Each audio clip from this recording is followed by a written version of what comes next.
HSC 26 ও 27 ব্যাচের student তোমরা যারা আছো, দেখো তোমাদের মধ্যে হয়তো অনেকেই রাইট ফর্ম অফ ভার্ব এই টপিকটাকে অনেক বেশি ভয় পাও। তো দেখো আমরা ঢাকা বোর্ড 2025 সালে একটা কোশ্চেন এখানে বোর্ডে লিখছি।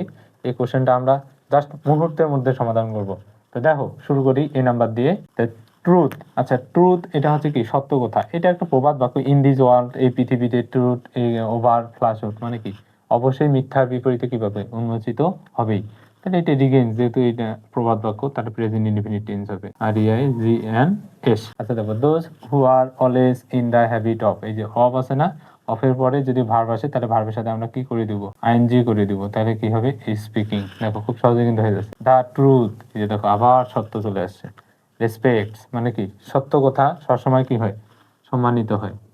রেসপেক্ট বা তারপর দেখো in telling lines involve, in telling lines shine in life, তাহলে কি মানে মিথ্যা কথা কি শাইন করে, তাহলে মিথ্যা কথা কিন্তু আমাদের কি করে না, শাইন করে না। তাহলে আমরা এখানে কি লিখতে পারি, telling lies does not shine, does not shine.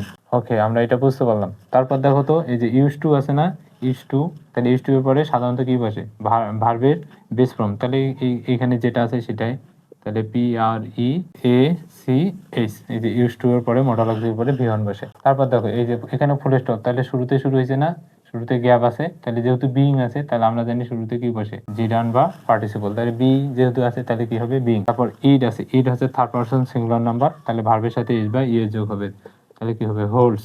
আচ্ছা তারপর দেখো আবার ইন পাইছি, ইন হচ্ছে প্রিপোজিশন, তারপরে ভার্বের সাথে কি যোগ হবে, আইএনজি, তাহলে কি হবে মেকিং। দেখো খুব সহজেই কিন্তু আমরা ঢাকা বোর্ড 2025 সালে আসা একটা কোশ্চেন মুহূর্তের মধ্যে সলভ করলাম। দেখো খুব কঠিন, খুবই কিন্তু কঠিন না, জাস্ট একটু যদি বেসিকটা মনে রাখো তাহলে কিন্তু এই কোশ্চেনগুলো সলভ করা খুবই ইজি।